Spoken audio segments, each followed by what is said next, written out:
Салом алейкум Таджикистан. Я Салим Кимбумбуни. салом алейкум тоҷикистон. ман Салим Кинбунбуни дар Танзания ҳастам. ба ҳамааш ташаккур. тоҷикистонро пазмон шудам. ба Танзания биёед. پس از 16 سال سرگردانی ها که 10 سالش در تاجیکستان سپری شد، سلیم عبدول کیمبونبونی یک شهروند افریقایی تبار کشور تانزانیا بعد بازگشت به زادگاهش از شهر دارالسلام به رادیو آزادی پیام فرستاد. او خیلی خوشحال می‌تابد و همراه پیوندان و دوستانش در کوچه های شهرش گشت و گذار دارد.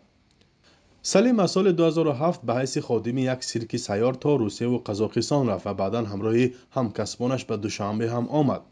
به گفته او در یک حادثه 10 سال پیش در دوشنبه بار و بخاش از جمله شناسنامه‌اش را گم کرد و بعد این به حجت ماند.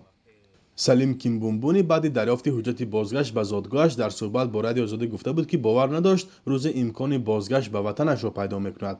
چندین بار به ساختارهای حفظ قانون تاجیکستان به خاطر گرفتن حجت مراجعت کرد، ولی این مسئله حل خود را نیافت و مدت در مؤسسه نگهداری افراد بی‌سرپناه در شهر خوجند زندگانی کرد. بهری عبدالرحمانو و رهبر سازمان جمعیت دیار که به افراد بی‌سرپناه کمک می‌رساند، ماه نوامبر سال گذشته از سفارت تانزانیا در مسکو جواب درخواست نسبت بازگشت سلیم افریقایی را به دست آورد و او را تا رسیدن به زادگاهش راهنمایی ساخت.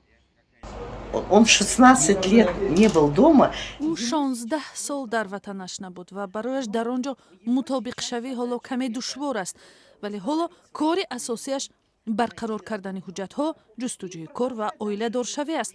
من با او در تماس همیشگی هستم چون که وی در 10 سال زندگیش به اینجا عادت کرده بود. وی با دوستان تاجیکش بخصوص معروف و منصور نیز همیشه گفتگو میکند. Здесь прошло. Здесь его друзья. Я знаю, что он общается и с Мансуром, и с Маруфом. سلیم عبدول بنابر مشکلاتی به سرش آمده گاهی به فراموش خاطری نیز دچار می‌گردید و قبلا خود را زاده کشور کنیا میگفت، ولی با یاری کاربران رادیو و اختیاریان سازمان‌های کمک رسان معلوم گردید که او زاده شهر دارالسلام تانزانیا است و خویش و تبار هم دارد.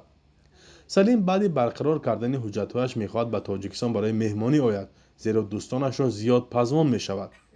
فرزان محمدی، رادیو آزادی، شهر خوجند.